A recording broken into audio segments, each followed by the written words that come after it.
Hello, everyone. My name is Chanel Blackwood, and I am the marketing manager at AHIA. Welcome, and thank you for registering for today's webinar. Does the design for pay for performance matter? Evidence from a national program, Brazil. Today's webinar will run for approximately 60 minutes and will be recorded and uploaded on the AHIA website after. Before we begin the webinar today, I just wanted to run through a couple of housekeeping items. If you experience any technical issues during today's webinar, please feel free to write them in the chat box. I'd be happy to assist anyone that's incurring difficulties. Everyone on the line has been muted except for our speakers in an effort to eliminate background noise. If you have any questions during the webinar, please use the chat box. We'll be holding all questions until the end of the session when we'll open for facilitated Q&A. I'll now pass things over to Jacobo Gavani. Jacobo, over to you. Thank you, Chanel, for the introduction, and thanks everyone for joining the webinar today, organized by the Financing for UHC Special Interest Group at AHIA. So as mentioned by Chanel, today we have the presentation of Does the Design of Pay for Performance Matter? Evidence from a national program in Brazil. I just wanted to note before starting that we're also asking other AHIA members to send us abstracts for webinar in case they're interested in presenting at the webinar series of the Financing for UHC Special Interest Group of AHIA. The presentation, the webinar will be led by Professor Timothy Powell Jackson from London School of Hygiene and Tropical Medicine, Professor Adrian Masouda from Fundação Getúlio Vargas, and Professor Letícia Xander from Federal University of Grande do Rados. And I'll let them introduce themselves and start with the presentation. So Timothy, over to you. Thank you. Thanks very much. I think Letícia is first up, so over to you, Letícia.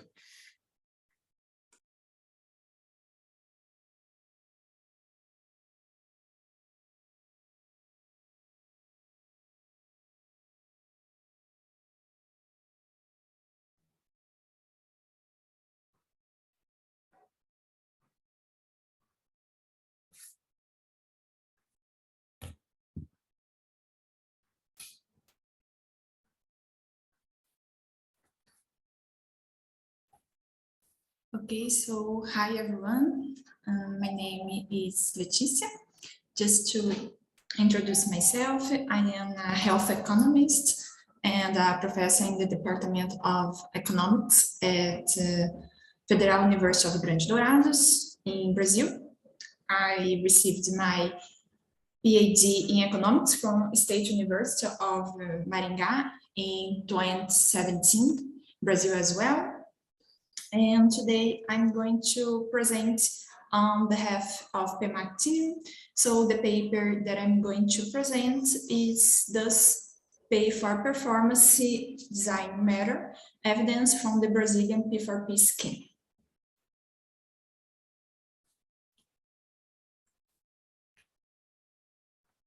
Let's start with the motivation of our study. Especially in low and middle income countries, the effect of P4P schemes is still unclear. Actually, many times P4P schemes are considered as homogeneous interventions. However, in practice, P4P schemes vary substantively, especially in terms of program design and implementation strategies. In 2011, the Brazilian government introduced the PMAQ, which is the National Program for Improving Primary Care Access and Quality in Brazil.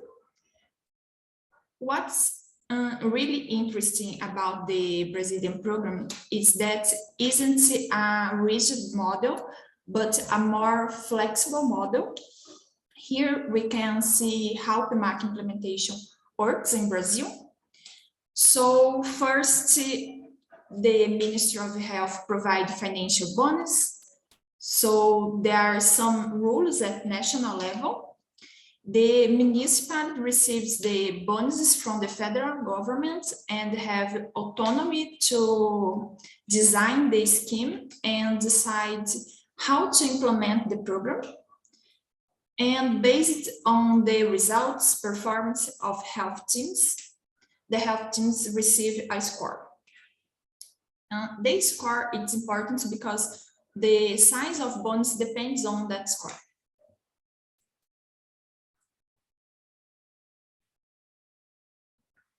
So when I say that the municipalities have autonomy to design the schemes, it means that there are important decisions at local level. First, how were financial bonuses used? It could be spent on staff bonus or facility improvements or both. Facility improvements include drugs, equipment, and other supplies. If the municipality decides to give financial incentive to works, the next decision was who. So who was incentivized? For example, just physician, nurse, dentist, community workers, so individual or team. Next, what was the size of the incentive? For example, the municipality could decide to spend 100% on staff or 50% on staff and 50% on drugs, for example. And finally, what was the frequency of payments? Is there a definition? Monthly, annual, twice a year? So these are the key decisions that happen at local level. Based on that, the study aims to first characterize the main types of design implemented at municipal level. That is, find groups of municipalities that implemented a similar P4P design. Second, explore whether and how these vary according to the characteristics of the municipalities. And third, examine whether scheme design is associated with family health team performance score. Method, the first one, so to identify the design implemented at local level, we conduct an online survey using SurveyMonkey. We send the survey to the head of health at the municipal level. We received 675 responses, which represent 20% of Brazilian municipalities. 302 municipalities did not pay staff bonus. We call it group or cluster 1. This is important to understand our results. So cluster 1 did not pay staff bonus, but spent on facility improvements, training activities, or other supplies. And 373 municipalities paid staff bonus. For the statistical analysis, we considered these 373 municipalities and used the cluster analysis. We employed the K-means method using different number of clusters. We used the F-index to determine the optimal number of clusters. Second, the association between scheme design and characteristics of the municipalities. We used the data from secondary sources, include variables as socioeconomic, demographic, political party, and previous participation in PMAQ. For that, we used the multinomial logistic regression. And here, our dependent variable was the clusters. Third, association between family health team performance and scheme design. The performance data score, it's from the Ministry of Health. We consider two measures of performance, average of the absolute PMAQ score, which runs from 0 to 100, and the proportion of teams classified as better or best, which means a score of 70 or higher.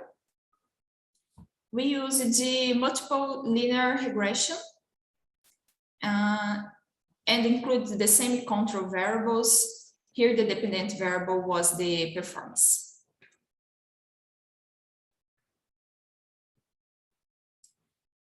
Moving to the results, number of municipalities by cluster and indicator.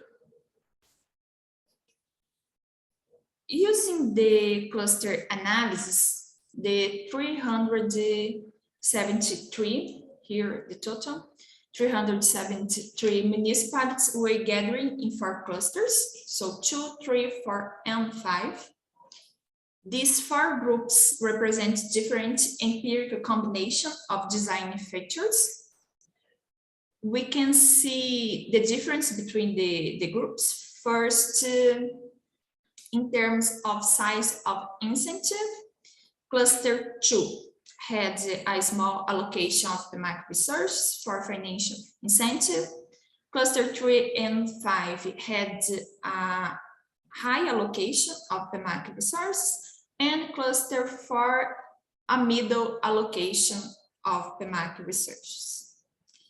In terms of providers, cluster 2 and 3 had a small number of boards, incomplete members of family health team or oral health team. Cluster 4 and 5 had a large number of works. The last one here, the last one is all members of family health team, other health team, and others. Others can include NASF, such as psychologists, social works, and staff such as here, such as security, cleaners, managers, so all the team. And next, frequency of payments, cluster 2, 3, and 5, high frequency of payments, mostly per month. And cluster 4, low middle frequency of payments. So there are some difference between the clusters.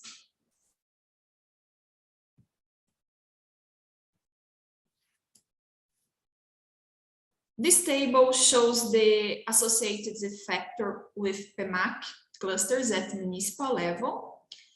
We took cluster 1 as reference case. We found interesting results. Human development index and population size were significant. Another interesting result is that there's no association with political party or party affiliation here. So the design scheme seems not to be a political decision.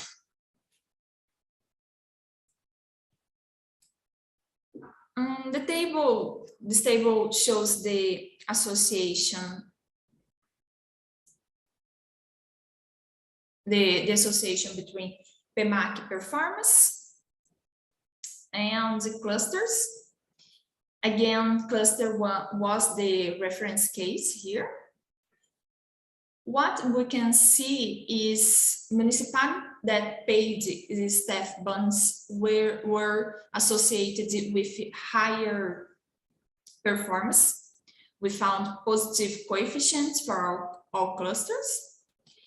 And municipalities that disbursed a high proportion of PMAQ research had a broader conception of primary care, and the higher frequency of payments tend to improve performance the most, which is closer to cluster 5.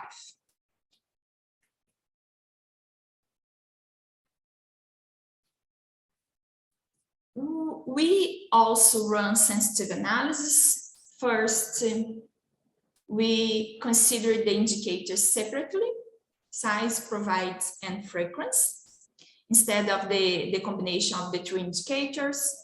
Second, in the main analysis, we consider best and better performance, and in the sensitive analysis, we consider the proportion of poor performance. And finally, we estimated the models at team level instead of municipal level. We have both results. In general, the results from the sensitive analysis were pretty similar to the main analysis.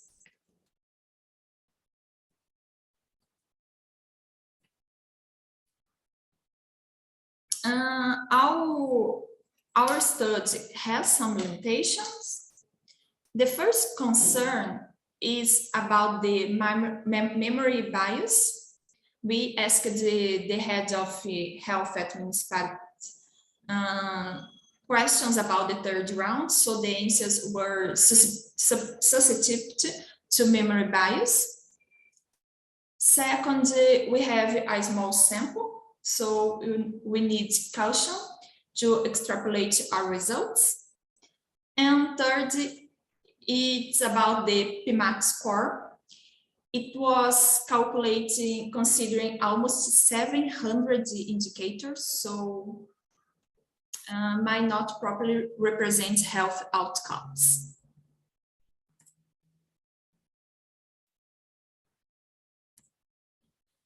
Final considerations. We identify 5 ways to implement the program at municipal level. We found that some characteristics of the municipalities could influence the decision about the PMAQ design. And we found potential increments on primary healthcare performance associated with the clusters. Thank you very much.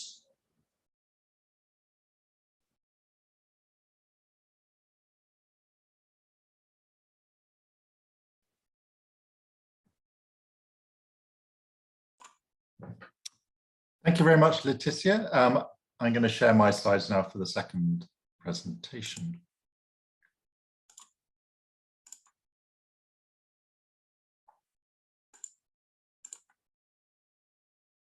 So it's a great pleasure to be able to present these results. My name's Tim Powell-Jackson. I'm Professor of Health Economics at the London School of Hygiene and Tropical Medicine. And my research focuses on health systems questions and particularly health financing in low and middle income settings. So my presentation, which I'm giving, is on behalf of the EQUI-PMAQ project team, of which Leticia is one of the members. So there is some overlap between this presentation and Leticia's in terms of the research question, but I hope I'll be able to get across what the differences are in this particular study. And because there's some overlap, there are a few slides which I will move through a little quicker because Leticia covered much of the same ground. So just as a general motivation introduction, it's very similar. P4P programs are widespread across many countries, but the results coming from the studies, of which there's now a fairly decent body of evidence, they're really mixed. And it's actually very difficult when you look at that evidence to make any clear conclusions that can be useful for policymakers And one possible explanation for the mixed results is that the design of P4P schemes varies a lot, and that the design choices do actually matter. And as Leticia was saying, this slide sort of says much the same. There are various dimensions or design features across which P4P can differ. And there's enormous variation across P4P programs. But actually, when you look at the studies, they're often not very well described, the P4P programs. You don't get always a very good sense of what the intricate design is. So I think there could be better reporting of the different designs and how schemes are implemented. Now, we've got a guide from theory, both theory and economics, and also psychology, for example, that could help us think about how different design features might matter. For example, larger bonuses, you might expect to have larger impacts. More frequent bonuses, you might expect also to generate greater effort and increases in performance. So when it comes to the PMAQ in Brazil, as Leticia was saying, there is a national design in which various design features are sort of held constant across the whole country. In other words, they apply to the whole country. But then a lot of autonomy was given to municipalities on certain decisions. And that was largely on how the PMAQ funds can be used. So the PMAQ funds would travel from the federal level down to the municipality level. But at that point, municipalities did have a lot of autonomy in how they use those funds. And we're going to focus in this paper on essentially two aspects of this. One is whether the municipalities gave performance bonuses to health workers or not. And the municipalities that didn't give performance bonuses continued channeling those funds through traditional input-based budgets. Those that did give bonuses, they didn't give all the PMAQ money as bonuses. They gave some of that money as bonuses. The rest would be, again, as input-based budgets. So we're comparing municipalities that give any bonus versus municipalities that give no bonus. We're also going to look at the size of bonus as a kind of dose-response relationship. Now that's our sort of framing of this municipality variation. I guess you could also think of it in terms of level of payment. So is the level of payment held at the municipality level, or does that payment get down to the level of service provider? So the family health team is actually the service provider. And there's some evidence, for example, in the UK that suggests that the further you get that money down to the level of service provision, the greater the incentive, or the greater the impact on quality of care.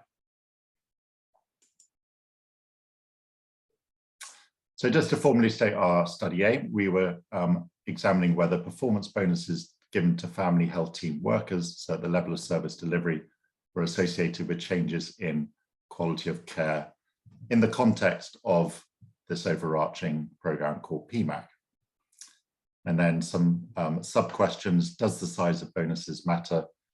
And how does the association between bonuses and quality of care, how does that relationship vary by local area income? So that adds a sort of equity question to the overarching study aim. So in terms of the data we have, our outcome is what's called the PMAQ score. And so this is a score that is generated from the national program, and it's measured at the level of family health team. It's an index that runs from 0 to 100. So you could think of it in terms of sort of percentage points.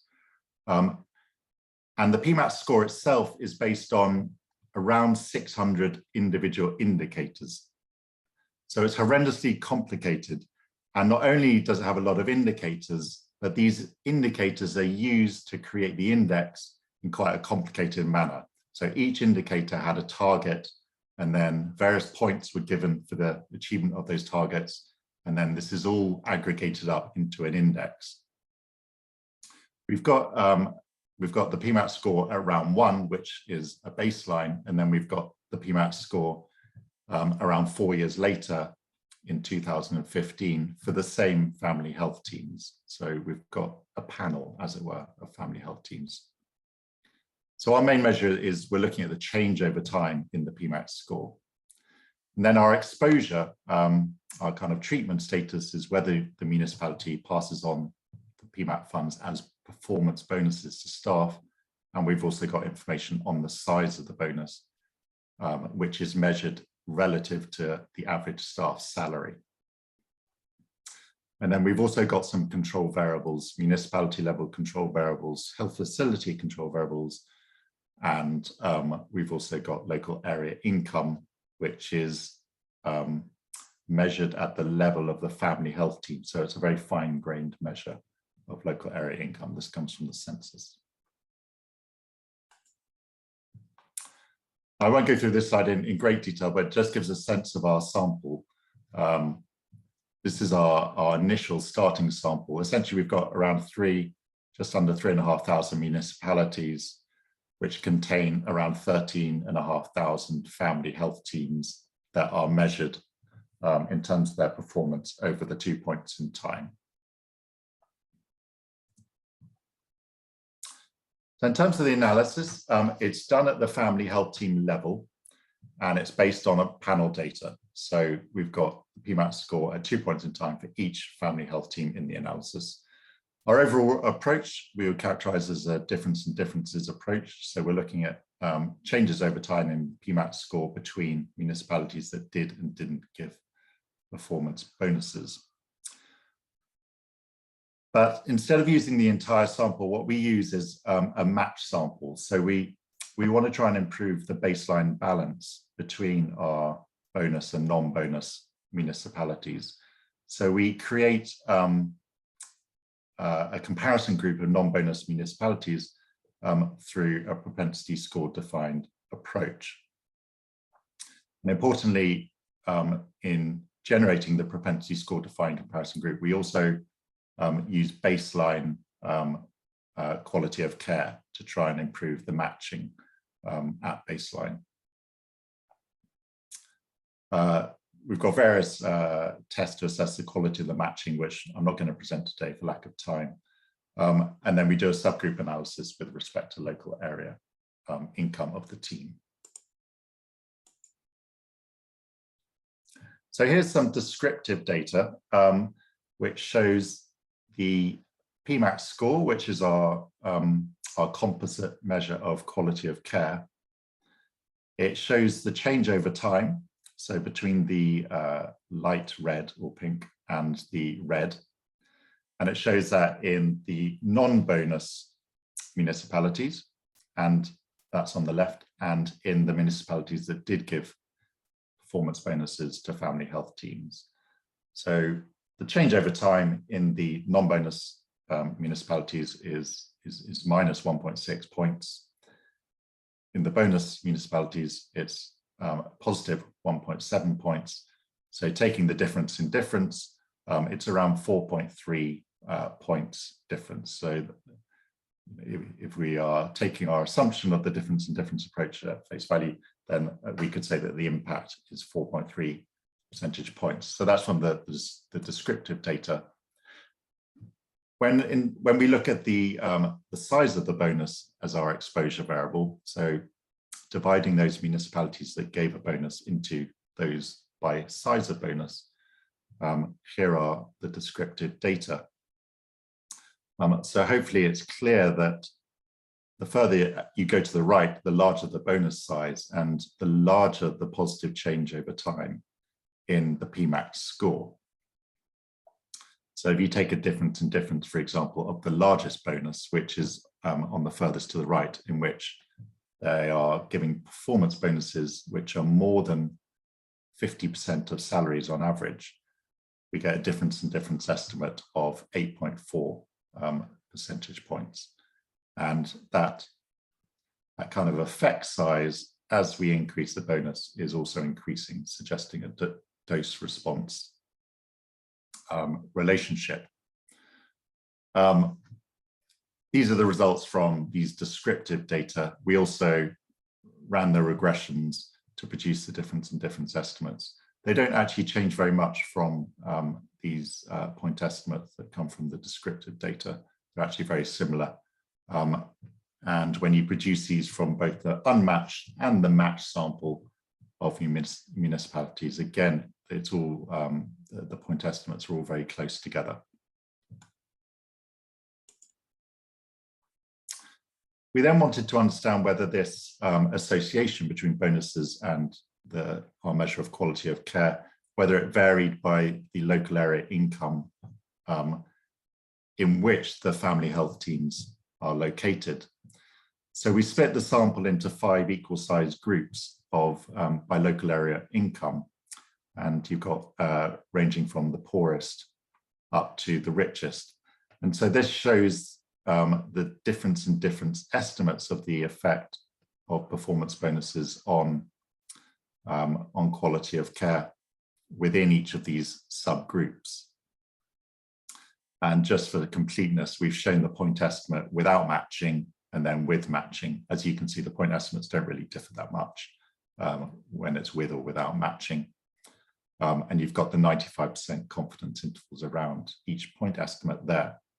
So for example, the size of the effect in the poorest group was 7.2 points of giving bonuses versus 4.5 in the richest group.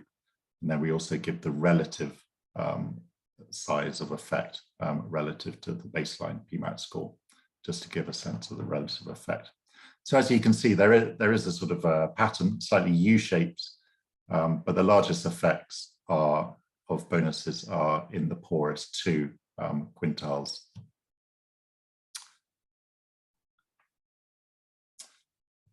So we then looked at the local area income subgroup effects for the different size of bonuses. So this is for the smallest size of bonus, which is 1 to 20% of staff salaries. So as you can see, it's still effective in the poorest 2 quintiles, but then in the richest or the highest 3 quintiles by income status, you can see that the point estimates are fairly close to 0, and the confidence intervals are certainly crossing 0. So no evidence of an effect in those 3 richest quintiles. And then finally, we show the results for the largest bonus. And a few things are a note here. So the large bonuses seem to have a large effect across all those income groups. And actually the differences between the income groups doesn't seem to be very large anymore. Perhaps one group, the richer, is slightly less than the others, but the large bonuses seem to be effective everywhere and sort of somewhat equally so in terms of the absolute size effect on quality of care. So to summarize our findings, municipalities that gave family health teams bonuses from the PMAQ funds had larger improvements in quality of care than those that put the money through traditional input-based budgeting. The size of the bonus mattered. The largest effects were for family health teams in the poorest 40% of local areas, but the size of bonus mattered most for family health teams in the richest 60% of local areas. So in other words, large bonuses worked everywhere, but that was not the case with small bonuses. So one can speculate how the bonuses may have worked. One obvious channel is by increasing motivation and effort. That might be expected to improve the process indicators or the process of care indicators within the PMAQ score. The family health teams may have themselves put pressure on the municipality health management to improve availability of inputs. So that might speak to more the structural quality of care indicators. And family health teams in poorer areas probably had greater room for improvement, which might explain why they improved the most. And finally, what are the potential learnings for policy? Well, it seems like the bonuses were a more effective way of using the PMAQ funds. There does seem to be improvements in income inequalities, which is obviously good news. And this indeed might explain how inequalities seem to have disappeared under PMAQ in terms of quality of care. And even small bonuses were effective in the poorest areas. There are lots of questions which we're very happy to discuss in reaction to any questions around sustainability of giving performance bonuses, the effects in the long term, and whether our measure of quality of care from the national program is a sort of valid measure of quality, and I guess what it means for actual health improvements. Thank you very much.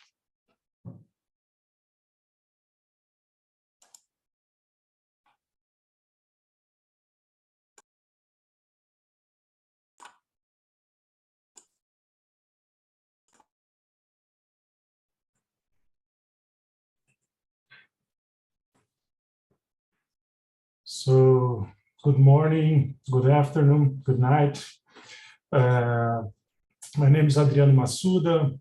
I'm a professor at Getúlio Vargas Foundation. I'm a medical doctor, and I have experience working at the Brazilian health system as a manager, as a clinician. But as a manager, I work at the Ministry of Health during the period of time that PMAQ was designed, 2011, and I was Secretary of Health in the city of Curitiba, in the south of Brazil, and I had the chance to feel the consequences of the implementation of PMAQ. I was Secretary from 2013 to 2015. And so, firstly, it's a great pleasure to be part of this webinar to discuss these very important studies with very important findings in the current moment that we are going on in Brazil.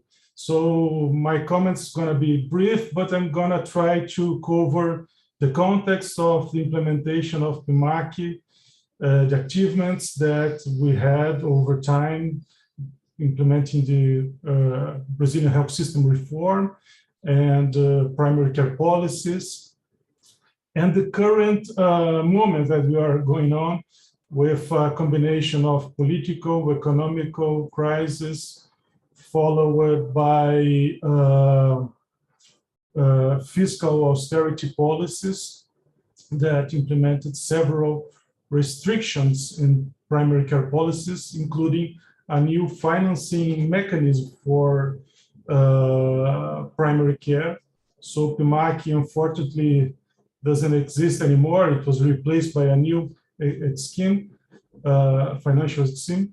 But these findings are very important to discuss this current policy, this current financial arrangement for primary care.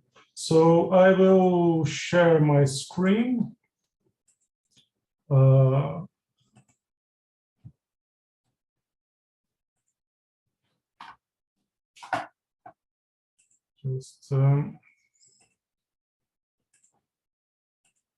Okay. So firstly, it's important to put PMAQ in context. So when PMAQ was designed and implemented, so Brazil has a universal health system, the SUS. It's not only universal, it's also comprehensive. So it provides from vaccines to transplants free of charge for all citizens in Brazil. But it also is decentralized to the municipal level, and this make a lot of importance in terms of discuss the implementation of policies like PMAQ. We also have a social participation as a fundamental principle of the SUS. So the SUS was implemented since the early 90s, and primary care policies were developed as a basis of the system, not a vertical program. And the family health strategy is a multi-professional teams assigned to provide a comprehensive range of services to population in a defined geographic area. It was created in 1994, but it was the scale-up of this program started after 1998, when a financial arrangement from the federal government was created. And this financial arrangement was composed by two components. One, a fixed component that's based on the population of the municipality. So the municipality will receive funds based on the number of people that lives, and another variable component. And this variable component was created to encourage the municipalities to implement the national policy, and the family health strategy was the national policy. The PMAQ was created only in 2011. So after this whole experience, as a strategy to address some challenges of implementation of primary care in Brazil that I'm going to try to give some brief comments about. So this scheme, this federal transfers were very important to increase the responsibility of the municipalities and encourage the adoption of the family health strategy model. The family health strategy model, as you can see, increased over time from 1998 until 2020. Currently, around 130 million of Brazilian populations covered by primary care. The family health strategy is more than 63% of the population. And there are several studies showing that the family health strategy increase is associated with improvements in access and in health outcomes.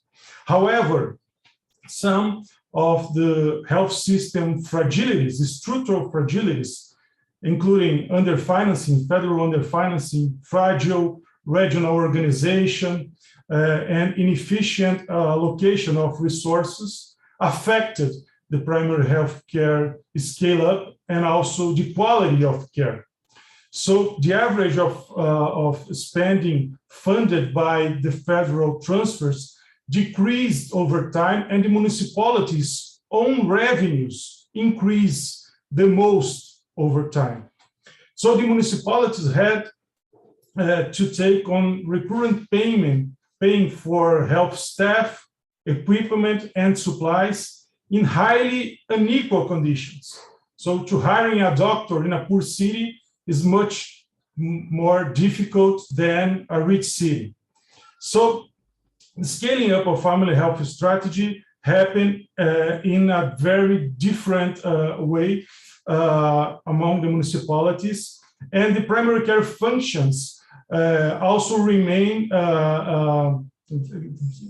many gaps remain, including highly variable quality of care and lack of integration in health networks. So auxiliary programs to address these family health strategies were created, and in 2011, along with the PMAQ, that was created because it came from a presidential demand. The President Dilma Rousseff at that time asked for, she said, well, we will only put more money in primary care if it's going to be associated with performance evaluation. So it came with a very clear demand for the presidential at that time. And it came also with other policies to increase equity in primary care financing. So a municipal vulnerability index for primary care was created at that time. And also 2 years later, it was created one of the most important programs for recruiting medical doctors to address the imbalance of doctors' distribution in the country. So we did some research on discussing the challenges of the PMAQ implementation with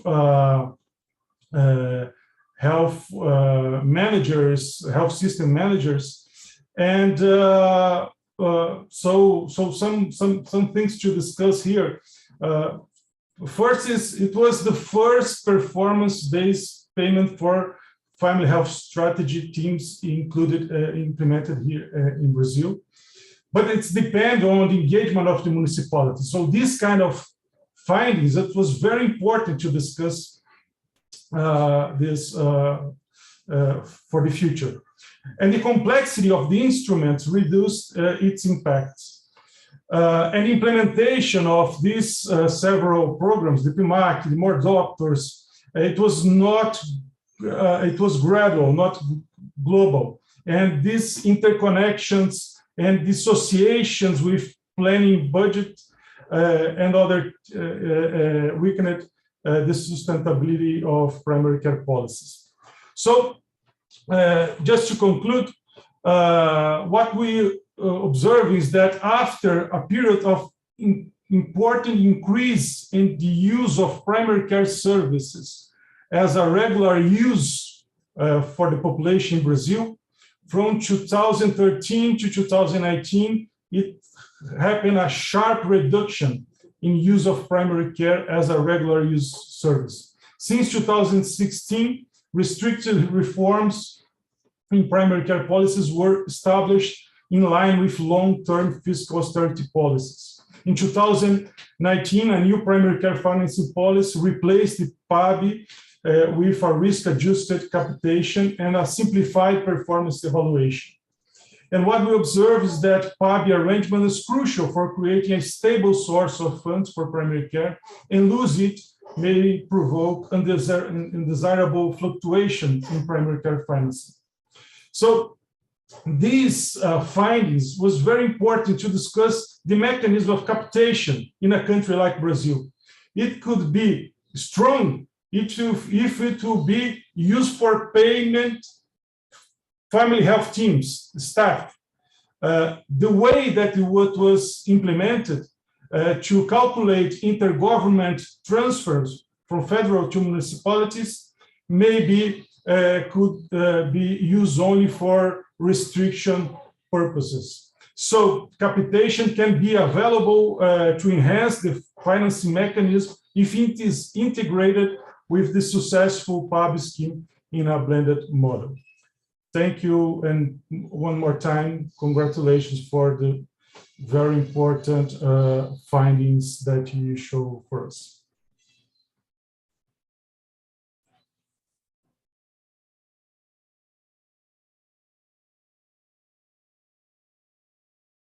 Tim, did you want to close or say something?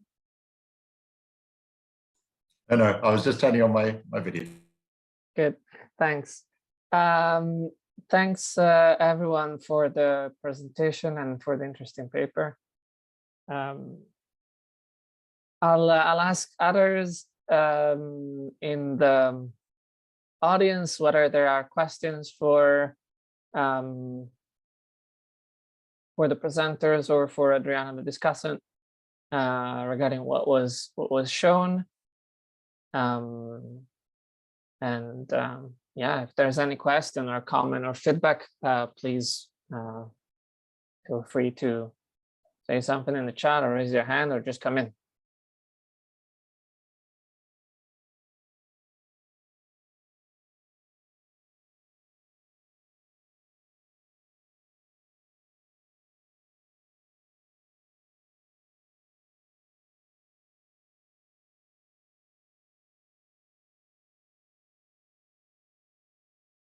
Otherwise, I can start with the questions. I have about 1 million or 2 because I've done one paper on clustering and then one paper on the family health program too, that I'm working on. So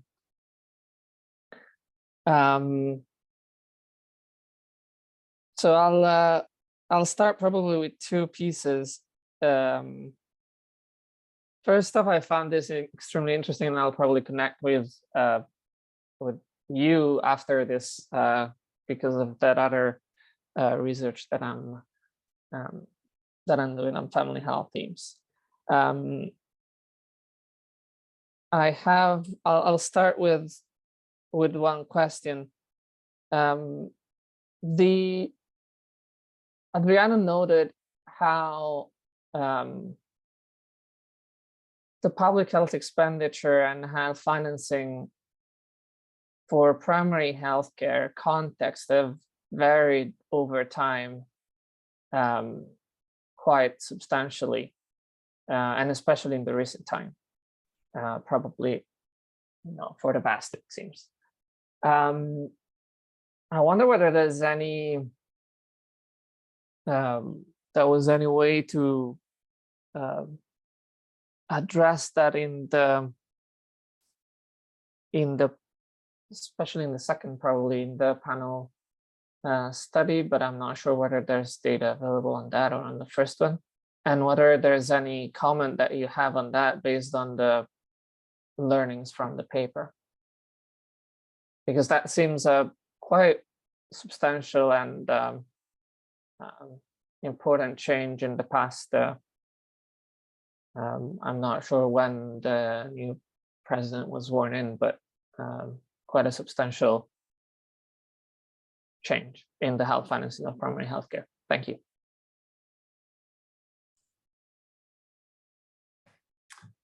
Shall I have a first go, because you were mentioning the second paper there. So I guess there's sort of two aspects to a response on that. One is your question suggesting that, well, that there might be potential confounding, I guess, from the levels of health financing. And I guess the second question might be, well, how big is PMAQ in the overall pie of health financing as well? So in answer to the second question, so PMAQ represented about 10%, Adriana will probably know better than me, but represented roughly 10% of federal primary healthcare financing. So it's not a massive portion of it. It was a sort of useful, let's say, additional amount. In terms of confounding, we do control for baseline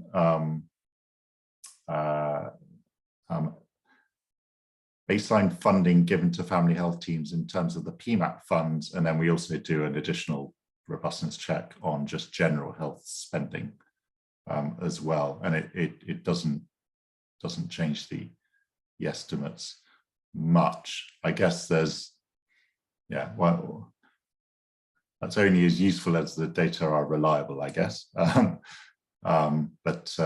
no, we did make an effort to try and control for the financing landscape. Adriana or Leticia, I don't know whether you want to add to that.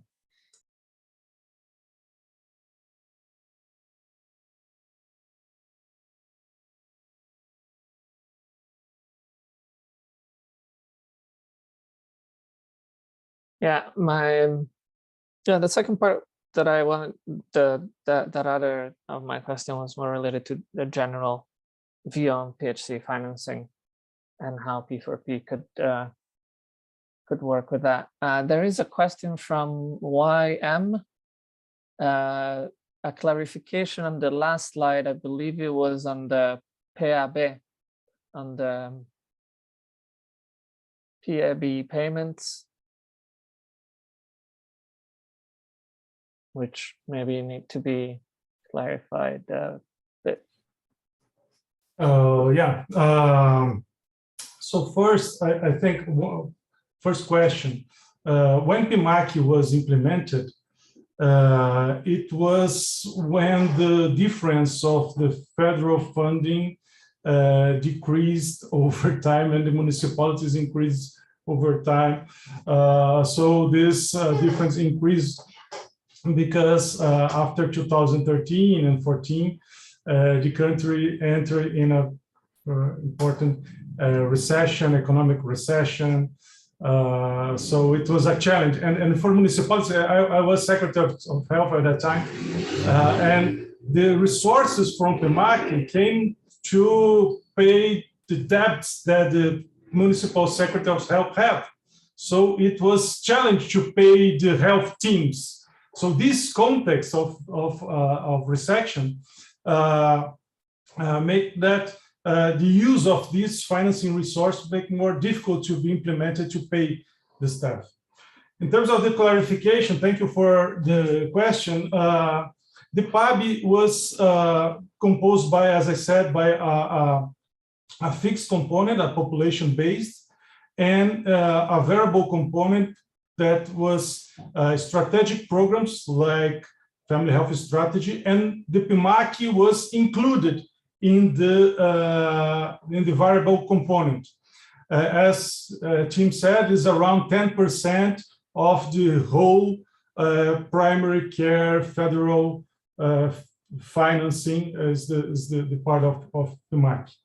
And it was replaced by a mechanism of capitation, a risk-adjusted capitation that is based by socio-economic indicators, mainly of the municipality. So it came, the development of this new mechanism came with the use the experience that we have developing this social vulnerability index. So risk-adjusted capitation plus simplified index of evaluation of performance based only on clinical aspects. So what PMAQ evaluated, there are some complaints about, there's many indicators in PMAQ about the organization of the healthcare teams, the actions that are developed in collective actions, so preventive actions.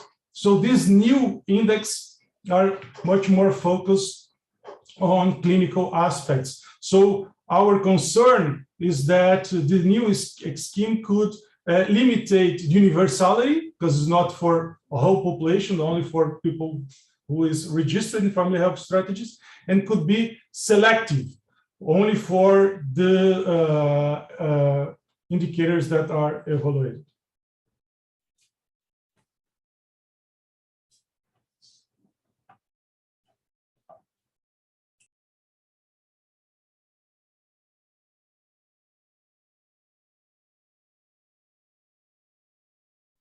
Sorry, I was muted. There's another question in the chat related to the extent of inequality between municipalities. I wonder whether Leticia or anyone of the speaker would like to take that from Professor McIntyre.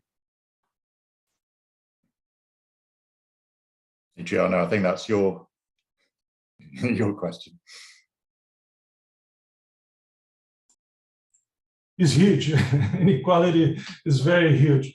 So when PMAQ, when PAB was in 2011, a vulnerable index was created to try to put the municipalities in 5 levels of differences in inequalities, and a different value for the population level was created. But the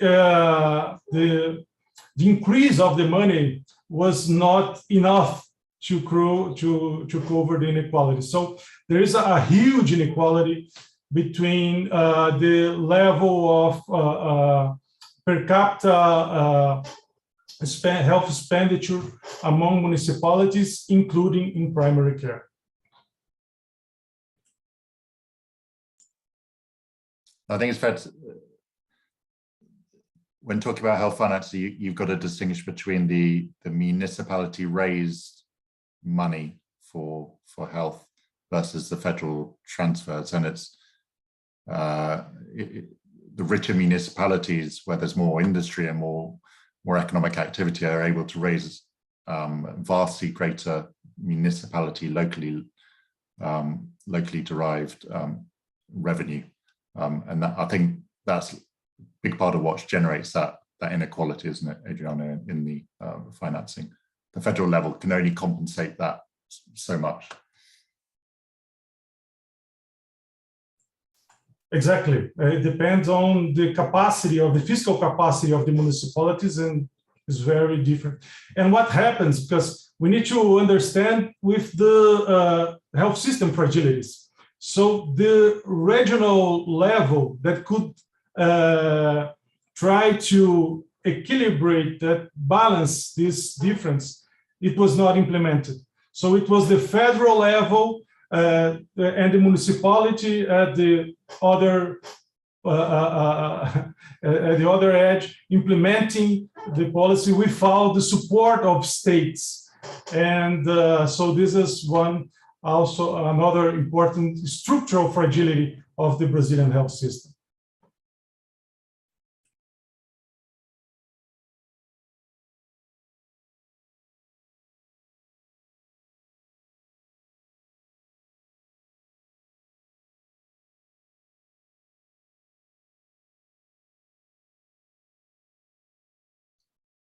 Sounds good. Thanks for all the questions and answers. I think we're on the dot. So I would like to thank the participant again and the presenters for the questions and the presenters for the presentation and the discussion. And I wish everyone a good day. Thanks again for joining. Thank you.